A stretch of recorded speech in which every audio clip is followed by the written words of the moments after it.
내일이면 두고 보자. 내일이면 내가 희망이 있으리라. 이런 생각하지 마시고 여러분 오늘 지금 행복하고 지금 감사해야 될 줄로 믿습니다.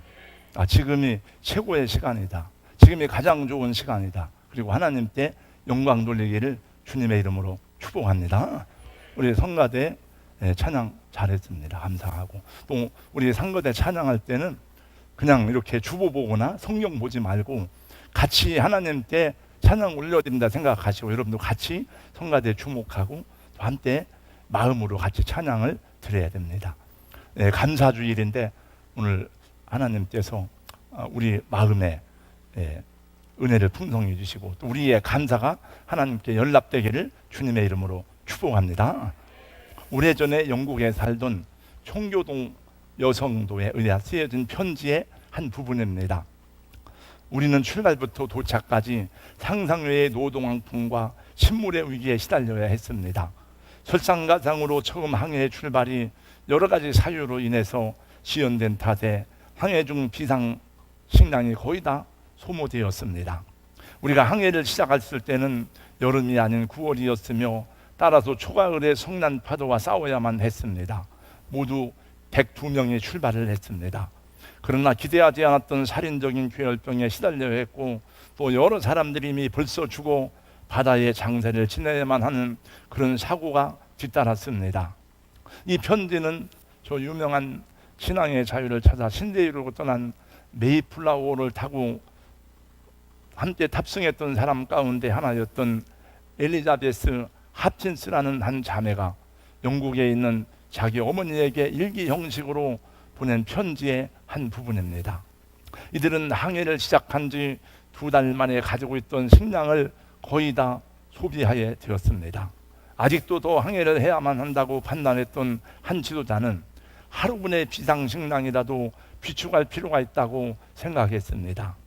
그래서 그는 금식의 날을 선포하기로 제의하였습니다. 하루라도 금식을 하면 우리가 위급한 때에 비상식량을 더 확보할 수 있지 않을까라고 하는 그런 생각을 하게 되었습니다. 그때 한 지도자가 제안하기를 금식은 동의하지만은 금식의 날이라는 표현은 별로 좋은 것 같지 않으니 감사의 날로 선포하면 어떻겠습니까라고 제안했습니다. 그래서 그들은 이 지도자의 제안으로 감사의 예배를 드리고 감사의 기도에 들어가게 되었습니다. 그리고 모두가 하루 동안의 금식을 하였습니다. 그리고 이들은 결국 1620년 12월 21일 미국의 프리머스 항구에 도착합니다. 신대륙에 도착한 청교도들은 추운 겨울에 도착했기 때문에 그 추위를 견디지 못하고 배고픔과 전염병과 싸우면서 여러 가지 많은 어려움을 통과하면서 많은 사람들이 목숨을 잃게 되었습니다. 이 청교도 순례자들은 대부분이 도시 출신의 사람들인데나 농사를 져본 사람들이 거의 없었습니다. 그러나 그들은 포기하지 않고 가지고 왔던 옥수수 씨앗을 심어 그해 가을에 풍성한 곡식을 수확할 수 있었습니다.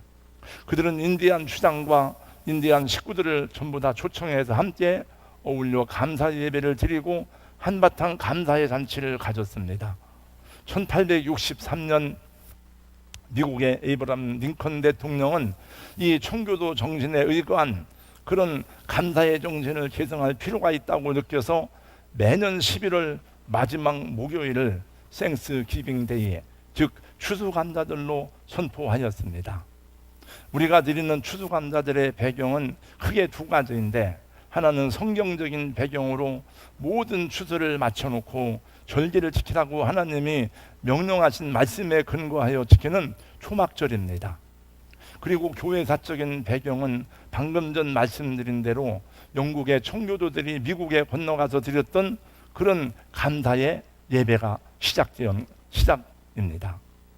최악의 상황에서 드릴 수 있었던 최선의 감사, 이런 정신의 근원은 어디에서 나왔습니까? 그것은 말할 필요도 없이 성경의 가르침이고 또 예수님에게서 그들은 배웠던 것입니다. 여러분, 이 세상에서 가장 무거운 짐을 지고 살았던 분은 다름 아닌 예수님입니다. 여러분도 힘들고 어려운 짐을 지고 있지만은 예수님보다 더 무거운 짐을 지고 가시는 분이 계십니까? 여러분, 어떤 누구도 예수님보다 무겁고 힘겨운 짐을 지신 분은 세상에 어느 누구도 존재하지 않습니다. 그러나 예수님은 언제나 평온하고 행복한 모습, 밝고 자유한 모습으로 살아가셨습니다. 오늘 봉독한 본문에서도 예수님은 아주 무겁고 분위기가 슬픈 그런 현장에 서 계십니다. 예수님의 친구 나사로가 죽은 것입니다. 죽은 사람은 죽어야 되겠지만은 나사로의 죽음이 충격적이고 슬픈 것은 아직 그가 죽을 때가 아니라는 것입니다. 아직 나이가 한참 젊은 사람이 이렇게 죽다니 이것은 가족들에게는 물론이고 그 주변 사람들 모두에게 충격과 슬픔이었습니다. 나사로는 예수님에게도 아주 친절하고 좋은 벗이었습니다. 나사로, 마르다, 마리아 삼남매는 이 나사로의 집은 예수님이 가장 편안하게 찾았던 집 가운데 하나였습니다. 편안하다는 말은 집이 넓다, 집이 잘 지었다 그런 의미가 아니고 사람이 편안하다는 것입니다. 여러분, 사람이 편안해야 그 집이 편안한 것입니다. 예수님은 항상 그 집에 갈 때마다 마치 친형제의 집을 방문하는 것처럼 아무 거리낌이 없이 안식과 위로와 격려를 받았습니다. 예수님은 이 집에 방문할 때마다 마음의 쉼과 안식을 누릴 수 있었습니다. 그런데 이 가정이나 마찬가지인 나사로가 죽은 것입니다. 죽음은 언제나 비통하고 슬픈 일입니다. 34절 말씀해 보니까 예수님도 나사로의 죽음에 대하여 슬퍼하시고 비통하시고 눈물을 흘리셨습니다. 예수님이 나사로의 집에 왔을 때는 이미 나사로가 죽어서 장사 지낸 지 4일이나 지난 시간이었습니다. 그 나사로의 동생들은 예수님을 원망스러운 눈으로 바라보면서 말했습니다. 주께서 좀 일찍 오셨더라면 내 오라비가 죽지 않았을 텐데. 그때 주님이 말씀하셨습니다. 내가 믿으면 하나님의 영광을 보리라 하지 않았느냐. 그리고 무덤으로 자기를 안내해달라고 말했을 때에 마르다가 말했습니다. 이미 죽은 지 나흘이나 되어서 냄새가 납니다.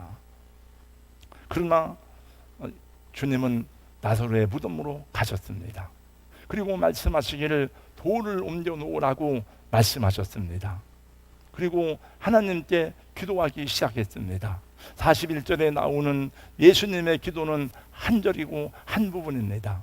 주님의 기도는 이렇게 되었습니다. 41절 말씀해 보니까 예수께서 눈을 들어 우러러보시고 이르시되 아버지여 내 말을 들으시는 것을 감사하나이다. 주님의 기도는 감사로 시작되었습니다. 여러분, 이 분위기가 무거운 현장에서도 그리고 지금 이 앞에 있는 상황을 보면 예수님이 여러 가지로 비웃음과 조롱받는 그런 말을 들었습니다. 37절 말씀해 보니까 맹인의 눈을 뜨게 한 자가 왜 나사로는 죽게 하지 못했는가? 그리고 예수님을 비웃듯이 말했습니다. 그러나 주님은 이 모든 무겁고 비웃음과 여러 가지 복잡한 감정이 교차하는 그 시간에도 주님 하나님만을 바라보고 아버지만을 바라보고 주님은 감사했습니다. 여러분, 예수님 감사의 비결이 무엇입니까? 예수님은 어떤 상황 속에서도 감사의 기도를 잊지 않았습니다. 예수님은 자기가 만나는 모든 상황 속에 하나님의 선하신 뜻이 있음을 믿었기 때문에 그는 감사할 수 있었습니다.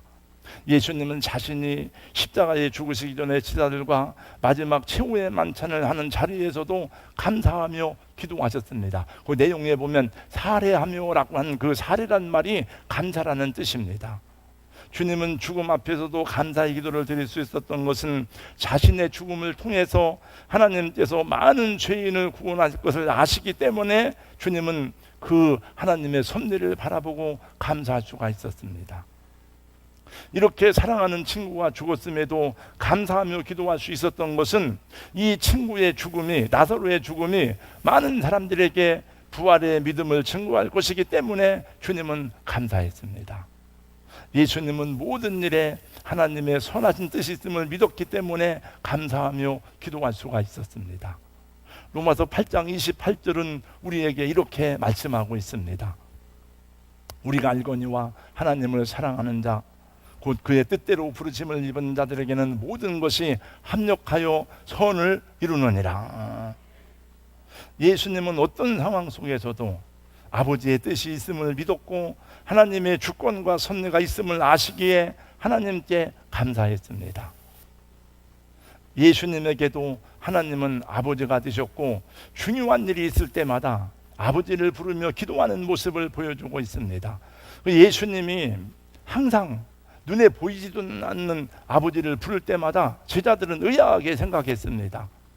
아니, 지금 옆에 있는 권사님, 집사님 부르듯이 아버지 이렇게 부르는 거예요. 그 제자들이 어느 날 말했습니다.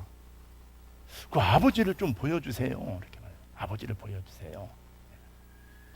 제가 언젠가 그 어느 장로님이 기도를 하는데 우리 교회는 아니어서 우리 가는데 뭐라고 하는가 하면 아버님 그러는데 마치 진짜 그 아들이 나이가 많으신 아버지한테 아버님 안녕하세요 이렇게 하듯이 아버님 이렇게 하는 걸 듣고 저분은 진짜 하나님을 아버지 대하듯이 이렇게 부르는 것 같다 이런 생각을 가졌던 적이 있었습니다. 여러분, 하나님이 저와 여러분의 아버지가 되십니다. 할렐루야. 이 세상 살아가면서 어렵고 힘들 때 생각나는 사람이 있기 마련입니다. 저는 지난 월요일은 모처럼 여유 있는 시간에 하루의 휴가를 아주 마음껏 즐겼습니다. 사실 금년에 저는 휴가를 간 적이 없어요. 제가 많이 갔던 것이 1박 2일로 저 한번 어디 섬 보령 아파트 호도라는 섬에 한번 갔다 왔었고 누가 가지 못하게 해서 그런 게 아니고 지금 이런 상황에서 어디 누가 간다고 해서 반겨주지도 않잖아요. 또 코로나가 계속 올라갔다 내려왔다 그러는데 제가 없다고 해서 교회를 누가 빼매가는 것은 아니지만은 참 마음 편하게 갈 수가 없더라고요.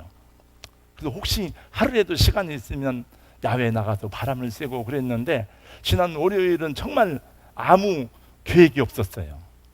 그래서 제 아내와 함께 또 대청호 후반 산책을 했습니다. 이 계족산 너머에 가면 동구 추동 그쪽에 아주 정말 그 자연이 아름다운 호수를 끼고 있는 그런 나무들이 많은 호젓한 길들이 많이 있습니다. 모처럼 만에 가을의 정취를 마음껏 누리는데 낙엽이 얼마나 막 이렇게 쌓여 있고 우리 마음을 우수에 적게 하는지 가을이면 생각나는 노래가 있잖아요. 가을 타는 남자 그런 말도 있지만은 그 남자들은 봄보다 가을에 여러 가지 많은 그런 감정을 느끼는 것 같아요. 그래서 이제 그 노래를 들었습니다. 가을에 부르는 노래. 낙엽이 우수수 떨어질 때 겨울에 기나긴 밤 어머니하고 둘이 앉아 옛 이야기 들어라. 그걸 저는 이제 걸으면서 수십 번은 이제 부르고 듣고 하면서 하는데 제 아내는 이제 같이 가면서 왜 비탈길을 이렇게 막 힘들게 걸어가냐고 막 이제 저는 행복한데 이 사람은 좀 이제 약간 비탈길을 걸으니까 어렵다는 거예요. 그래서 그 하루 동안에 그냥 하여튼 굉장히 그 마음의 풍요로움을 느끼고 또 이제 그 호숫가에 있는 그 새우탕 집에서 또 새우 수제비를 먹으니까 얼마나 맛있는지. 여러분, 우리가 그 어머니 생각이 많이 나죠. 어머니 생각입니다. 저는 우리 아버지하고 같이 막 걷고 여행 이런 건 없어요. 별로. 우리 아버지는 혼자 돌아다니는 걸 좋아하셔가지고 이제 우리 어머니하고 많이 이렇게 같이 살았습니다. 우리가 어려울 때 힘겨울 때 생각나는 사람이 있잖아요. 누군가 나타나서 힘을 주는 사람이 있는 것을 보게 됩니다. 옛날 그 국제시장이라는 영화, 한국에서 가장 많이 본 영화에도 보면 그 마지막 장면이 그 피난 나와서 했던 그 아버지가 이렇게 말해요. 자기 아버지를 생각하면서 아버지, 내가 이렇게 잘 살았지요? 내가 이렇게 열심히 살아왔지요? 이렇게 하는 그 내용이 마지막이더라고요. 김두한 씨의 일생을 그린 야인시대 드라마를 즐겨보던 때가 있습니다. 야인시대가 여러 번 나왔어요. 야인시대를 보면 김두한이 쓰러져 일어나지 못할 때마다 꼭 나타나는 사람이 있어요. 그 아버지가 나타납니다. 두한아, 두한아, 두한아, 일어나, 일어나야지. 너는 대한의 아들이야. 그 아침에 한번 방송실에 부탁을 했더니 찾아놨대. 그걸 한번 잠깐 봐보세요. 네. 애비다. 두한아, 일어서라. 상대는 공산당이다. 애비를 죽인 공산당이야. 일어서라. 일어서. 어서 일어서. 두한아, 두한아. 네. 그러면 이제 다 죽었던 두한이 일어나가지고 다시 막 피 튀기는 싸움을 하고 또 이기는 거예요. 이제 그게 많이 나와요. 그래서 이제 그 아버지는 그 김다진 독립군 장군이죠. 이제 네. 예수님도 아버지가 계셨어요. 아버지요, 내 말을 들으신 것을 감사합니다. 근데 제가 보니까 그걸 다 연구하고 이렇게 성경 구절을 찾아보면 예수님은 하나님이라는 말을 거의 안 쓰고 항상 아버지요, 아버지. 겟세마네 동산에도 아버지요. 항상 아버지의 이름을 부르고 아버지께 감사하는 주님을 봅니다.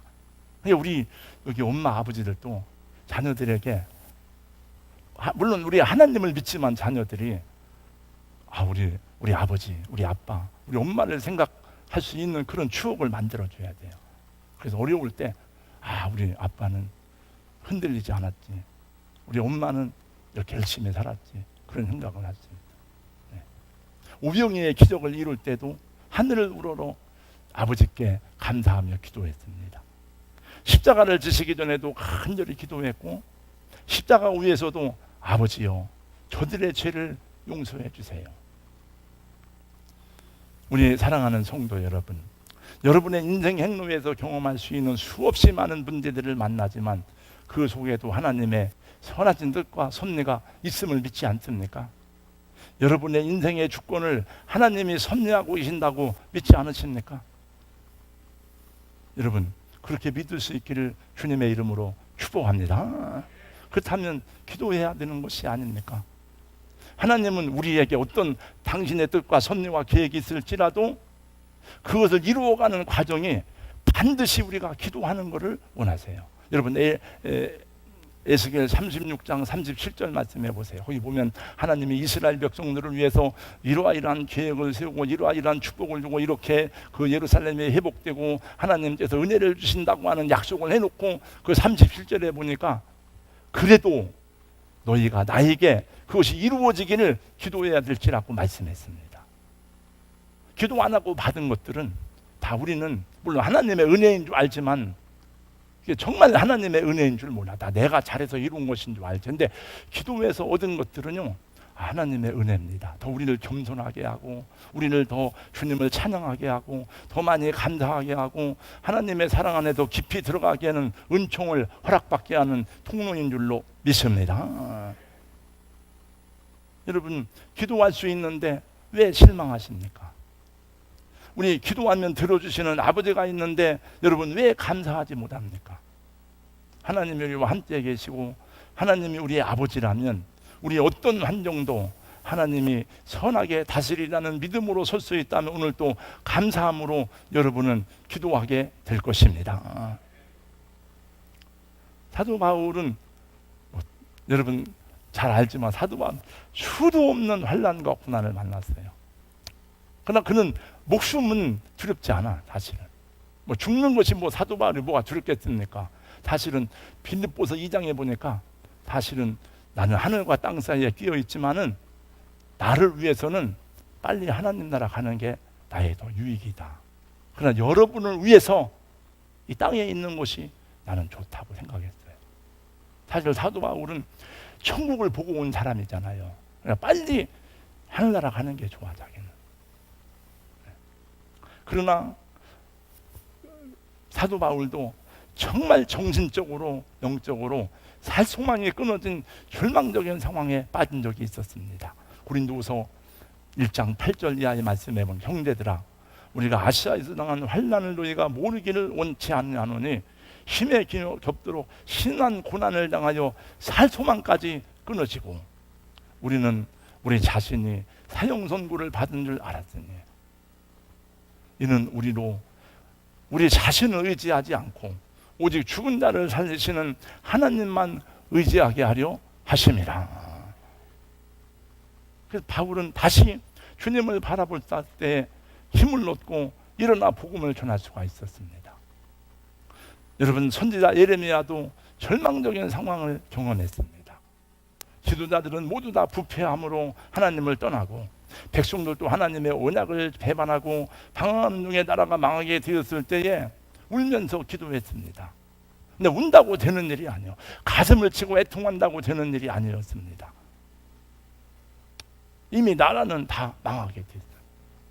예레미야가 3장 19절에 보니까 그에게도 소망이 사라지고 낙심이 되었습니다. 내 고초와 재난 곧 쑥과 담즙을 기억하소서. 내 마음이 그것을 기억하고 내가 낙심이 됩니다. 근데 그 다음 구절에 보니까 낙심이 되고 절망스러웠는데 다시 주님을 바라보니 소망이 가슴속에서 막 피어오르기 시작했습니다. 이것을 내가 내 마음에 담아두었더니 그것이 오히려 나의 소망이 되었사오면 여호와의 인자와 긍휼이 무궁하심으로 우리가 진멸되지 아니함이니이다. 이것들이 아침마다 새로우니 주의 성실하심이 크도소이다. 내 심령에 이르기를 여호와는 나의 기업이시니 그러므로 내가 주를 바라리라. 코로나19가 계속되면서 경제적으로 막다른 골목에 이르는 사람들이 있고 정신적인 에너지가 고갈되어서 육체적으로 힘들어하는 분들이 있습니다. 여러분, 원래 이게 경계 단계가 있고요. 마지막 올라가면 탈진 단계, 이게 심리학적으로. 그럼 에너지가 탈진되면 육체도 다 무너지게 돼 있어요, 원래. 이게. 네. 우리 정신과 몸은 따로 떨어진 게 아니에요. 정신이 무너지면 육체도 무너지게 되어져 있습니다. 네. 우리 중에도 힘겨운 싸움을 싸우는 분들이 적지 않음을 알고 있습니다. 우리 성도 여러분, 하나님 아버지를 신뢰하시고 그 아버지의 도움으로 일어설 수 있기를 주님의 이름으로 축복합니다.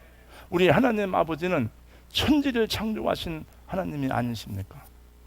우리 사람의 생사화복을 주장하시는 아버지가 아니십니까? 그 하나님을 신뢰하시고 하나님을 부르시기 바랍니다. 모든 기도에 내용하고는 좀 다른 내용이다. 모든 기도의 가장 기본적인 기도는 언어입니다. 언어, 여러분, 말로. 우리 앞에서 찬양하잖아. 찬양을 여러분 속으로만 찬양하는 사람이 있습니까? 없어요. 말로 해야 찬양이 표현돼. 이 기도도 마찬가지예요. 기도도 부르짖는 거예요. 막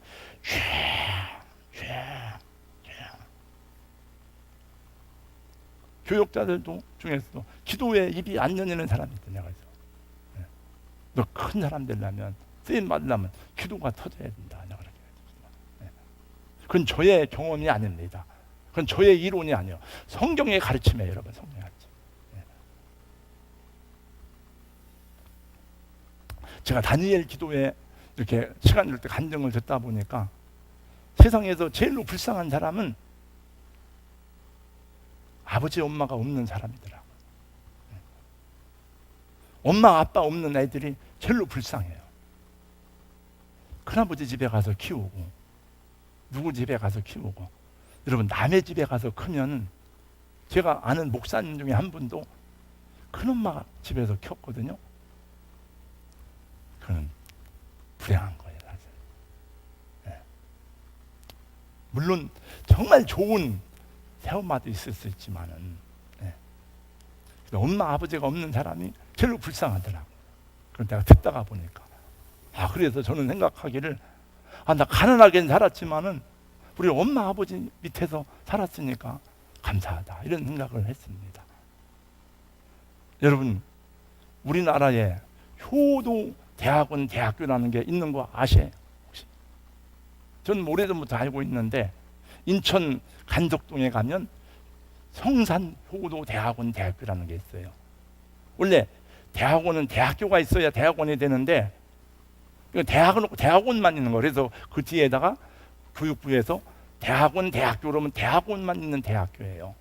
총장은 최성규 목사님이에요. 내가 어제 들어가서 한번 보니까 박사과정도 있고 석사과정도 있고 있더라고요. 뭔 박사과정 있나? 뭐 효도학과라는 게 옛날에 보니까 효신학과, 효교육과, 효사회복지과 그러더라고요. 원래 이분은 옛날에 한번 여러분에게 얘기했을 것 같아요. 이분은 아버지가 없어요. 그러니까 사람들이 아버지 없는, 애비 없는 호로 자식이야. 아버지가 없어. 그러니까 아버지 없는 서름에 울면서 자란 거예요.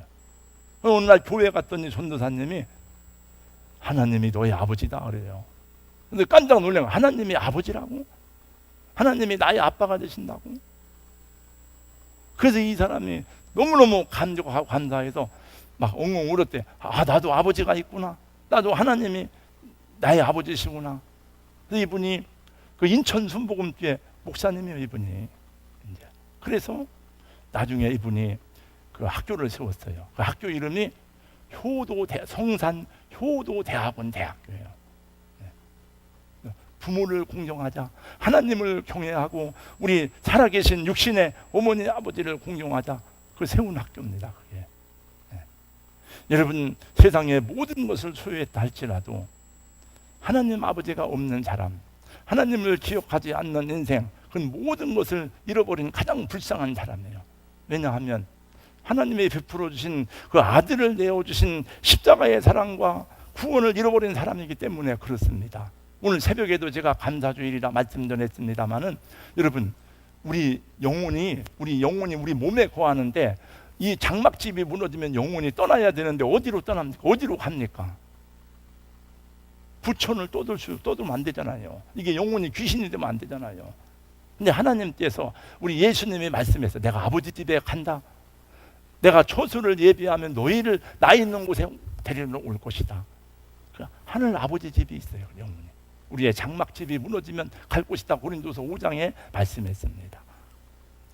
세계적인 신학자요 사상가인 일본의 우치마라 간도는 말하기를 하나님 앞에서 저주받은 사람이 셋이 있다고 말했는데, 첫째, 아무리 해도 하나님이 안 믿어지는 사람이 저주받은 사람이고, 아무리 말씀을 들어도 하나님의 음성이 들리지 않는 사람이 저주받은 사람이고, 아무리 감사하려고 해도 감사가 되지 않는 사람이 불쌍한 사람이다 말했습니다. 저는 오늘 이 말씀을 처음에 시작할 때에 메이플라워를 타고 갔던 청교도인 엘리자베스 합친스라는 여성이 쓴 편지를 이야기했습니다. 처음에 소개했던 그 여성의 편지의 마지막 부분을 제가 또 읽어보겠습니다. 어머니, 우리 중에 많은 사람들은 이제라도 배를 돌려 돌아가야 된다고 주장하고 있습니다. 그러나 우리의 영적 지도자들은 그 대신 기도회를 제안했습니다. 우리는 하루 온종일 기도하기로 했습니다. 블랙포드 목사님이 일어나 이렇게 말씀을 전했습니다. 하나님은 뒤로 물러가는 것을 기뻐하지 않으십니다. 앞으로 나가기를 원하신다는 말씀을 우리에게 주셨습니다. 이제 우리는 하나님의 뜻을 순종해야 됩니다. 여러분, 우리는 항해를 계속할 것입니다. 우리는 목사님의 말씀을 따라 앞으로 나가기로 했습니다. 바다는 여전히 흉흉했습니다. 칠흑 같은 어두움, 빙하의 강추위, 굶주림은 여전했습니다. 이제는 더 이상 견딜 수 없다고 모든 사람이 포기할 무렵 11월 9일 이른 아침에 65일이 되는 날, 갑자기 갑판에서 누군가 소리를 질렀습니다. 야, 육지다. 육지가 보인다. 우리는 드디어 신대륙에 도착한 것입니다. 우리는 모두 엎드려 감사와 감격의 기도를 드렸습니다. 브리우스트 목사님은 시편 100편을 읽어주고 주 앞에 기도하고 찬양을 함께 우리에게 제안했습니다. 우리는 코로나19로 2년째 어려운 시절을 보내고 있습니다. 여러분, 이 하나님이 없는 이 바벨탑을 세우려는 인간에 향한 경고의 메시지를 보세요. 이기주의와 하나님을 보다 돈을 더 사랑하는 대금주의와 성적 타락과 음란과 부도덕함과 하나님을 배도하는 우상숭배가 만연해가는 세상입니다. 저는 이번에 저도 처음 들은 거예요. 이번에 제가 그 다니엘 기도회 들으면서 어느 워싱턴 중앙당론교회 목사님이 나와서 설교하는데 이런 말씀을 하더라고요. 미국은 대통령이 되면 누구든지 성경에 손을 얹고 취임 선서를 하게 됩니다. 그리고 목사님이 축복 기도를 하게 됩니다. 근데 바이든 대통령 취임식에 목사님이 기도를 하는데 기도를 열심히 해놓고는 마지막에 이렇게 했답니다. 모든 종교의 이름으로 기도합니다. 하원, 의원, 개원을 할 때마다 기도를 하는데 목사님이 나와서 기도를 하는데 모든 신들의 이름으로 기도합니다. 목숨 걸고 교회를 세우고 신앙의 자유를 찾았던 청교도의 후예들인 이 미국에서 목사들이, 다른 사람 목사들이 예수의 이름으로 기도를 못하는 거예요. 신들의 이름으로 기도합니다. 이 유흥열 목사가, 큰 교회 목사가 미국에서 제일 유명한 교회거든요. 어느 그 국회 모임에서 자기가 예수 그리스도의 이름으로 기도한다 했더니 막 다 일어나서 막 박수를 치더래요. 저 한국에서 온 목사가 예수 이름으로 기도한다는 거예요. 이렇게 배도하는 시대를 만났어요. 여러분, 하나님이 보시는 것은 이 세상이 아니고 당신의 백성들을 주목하여 보십니다. 하나님의 자녀들이 어떻게 살아가는가를 보십니다. 하나님이 대한민국 땅을 보실 때에도 만약에 우리 예수 믿는 사람이 믿음으로 바르게 선다면 하나님이 이 땅, 이 민족을 축복하지 않겠습니까?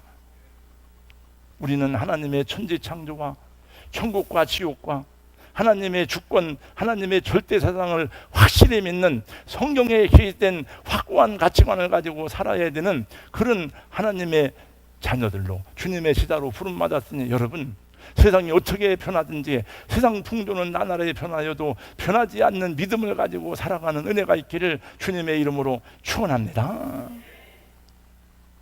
다른 사람과 비교하면서 원망하지 마시고 남이 나를 알아주지 않는다고 해서 속상해하거나 성내지 마세요. 그러면 정신적 자유함을 얻을 수 없어. 예수님이 말씀했습니다. 너희가 진리를 알지니 진리가 너희를 자유케 하리라. 저 사람이 나를 어떻게 보든지 내 안에 간섭받지 않고 하나님의 말씀을 따라 살아가면 난 자유한 거예요. 통장의 잔고만 확인하지 마시고, 통장 잔고가 마이너스가 되면 불안하잖아요. 여러분, 감사의 창고가 풍성한지 살펴보시기 바랍니다. 감사의 창고가 비게 되면 우리 마음이 쓸쓸하고 허전하게 되고 피해의식에 사로잡히게 되고 원망의 말이 많아지고 우리 얼굴은 점점 더 굳어져 가게 됩니다. 저는 연합회 일을 하면서 많은 목사님들을 보면서 듣고 보고 배웁니다. 저보다 훨씬 유명하고 설교도 훨씬 잘하고 교회도 훨씬 더 큰데 왜 저 목사님 저렇게 혼자 잘난 사람처럼 놀지? 왜 동역자 목사님들 저렇게 힘들게 하고 무시하지? 왜 함께 어울리지 못하지? 꼭 그 회의에 그분만 오면은 트러블이 생기는 거예요. 곧잘 분노와 격정에 사로잡히는 그런 모습을 보면서 저분이 얼마나 세월이 지나면 저분이 가진 명예와 그 큰 교회와 돈과 이런 서로 나눌 수 있을까? 뭐 나누진 못하더라도 어떻게 사람들을 품을 수 있을까? 이런 생각을 해보게 되었습니다. 뭐 그렇진 않겠지만 그 가슴 속에 예수님이 계신가? 그런 생각도 하게 되었습니다. 제가 다니엘 기도의 간증을 들으면서 배운 것 중에 하나는 예수님을 만난 사람들은 비록 가난하지만, 비록 부족하지만 자기 자신이 얼마나 귀한 존재이고 그리고 다른 사람들이 얼마나 아름다운 존재인지를 깨닫고 고백하는 사람들이라는 것을 배웠어요. 어떤 그 교수는 나와서 얘기해요. 자기 아버지가 목사님이고 지금 아버지는 돌아가시고 어머니가 목사님인데 아버지한테 들은 것은 그걸 합니다. 배운 것은 너 공부 잘해라 뭐 이런 게 들은 적이 한 번도 없대. 너는 어려운 사람을 돌아보라. 너는 너보다 약한 사람들을 돌아보라. 그것만 배우고 자랐대요. 그 자기의 소망은 약한 사람을 돌아보는 거예요. 지금도 북한 땅에 간호대학을 세우는 게 자기의 꿈이랍니다. 여러분, 무엇을 소유해서 그것도 감사하고, 무엇을 누렸기에 그것도 감사한 일이죠. 그러나 정말 감사한 것은 하나님이 우리 아버지가 되신다는 사실과 우리가 하나님의 말씀을 먹고 살아간다 하는 것입니다. 우리 두 발로 떨어지는 낙엽을 밟으며 걸어갈 수 있음이 감사하고, 내 두 눈으로 저 파란 가을 하늘을 바라보면서 세상을 보게 하심이 얼마나 감사합니까?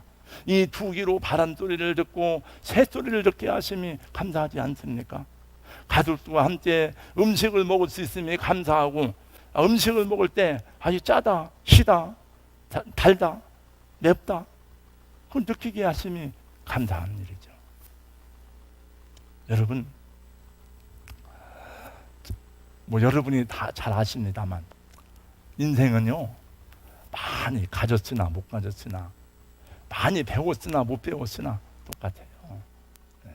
지가 높아서 대통령이 되고 장관이 되면 뭐예요? 다 여러분, 그 사람들도 힘들고 어려운 건 맞아. 더 힘들어요. 더 힘들어. 높이 올라갈수록 바람을 더 많이 맞으니까. 그러니까 내가 낮은 자리에 있다고, 내가 가진 것이 부족하다고, 내가 못 배웠다고 하나 실망할 게 없어요. 하나님은 그런 걸 보지 않으시니까. 하나님이 이스라엘을 택하신 것은 그들이 잘나서 택한 게 아니고, 성경이 뭐라고 했어요? 작고 못났기 때문에 택한 거예요. 그래서 복을 줬더니 그 받은 복을 가지고 하나님을 대적하고요, 우상 숭배하고 교만하게 하는 거예요. 그러니까 망하는 거죠.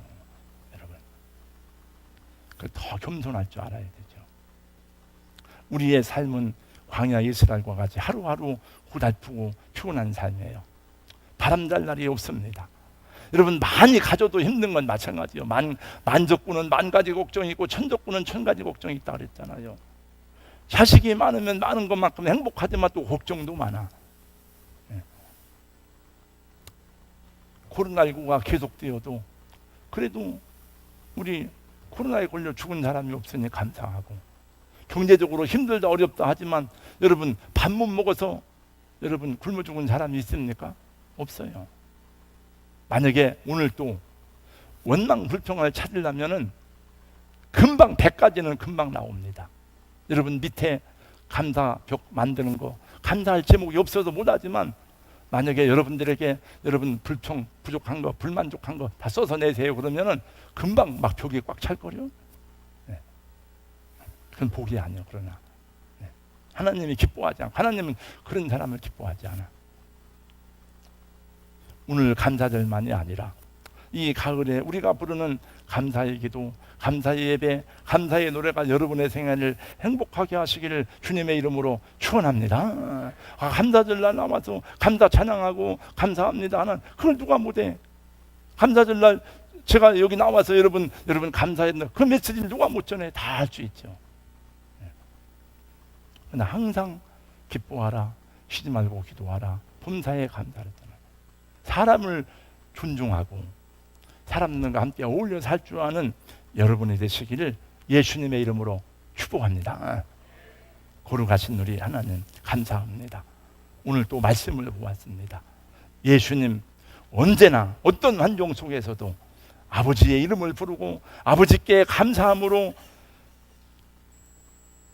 사람들 가운데, 지도자들 가운데 당신의 모습이 어떤 환경 속에도 온유하고 겸손하고 평온한 모습을 보인 것은 하나님의 선하신 뜻이 있음을 믿었기 때문입니다. 우리도 예수님을 본받아 이 믿음을 가지고 어떤 환경 속에서도 죽었다, 큰일 났다, 망했다 이렇게 말하지 않으라고, 하나님 이 뜻 속에 어떤 하나님의 뜻이 있습니까? 나는 감사할 뿐입니다. 주님을 신뢰할 때에 우리 삶에 더 풍요롭고 풍성한 은혜를 경험하게 하실 줄로 믿습니다. 예수님 이름으로 기도하옵나이다. 아멘.